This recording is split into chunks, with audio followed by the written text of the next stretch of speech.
सुनने वाली तमाम खूबसूरत समाअतों को आरजे आदि का मोहब्बत भरा सलाम। हमारे पेज की एक बहुत ही काबिल एहतराम फॉलोअर है, शायरा है अंदलीब सहर। उनका लिखा हुआ एक बहुत ही खूबसूरत सा कलाम आप लोगों के साथ शेयर करना चाहूँगा। कहती हैं कि तेरी नमकीन आंखों की बिनाई हो जाऊं, तू जो मिले तेरे प्यार की शदाई हो जाऊं।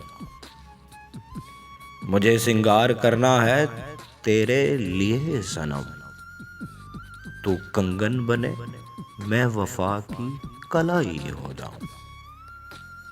रख दिल के घरौंदे में बंद करके मुझे, सांसों से सांसों की शनासाई हो जाऊं। मेरे दामने दिल को पुरनूर करो सकूने कल्ब जी, झूम कर सहर मैं कदाए इश्क की शराबी हो जाऊं।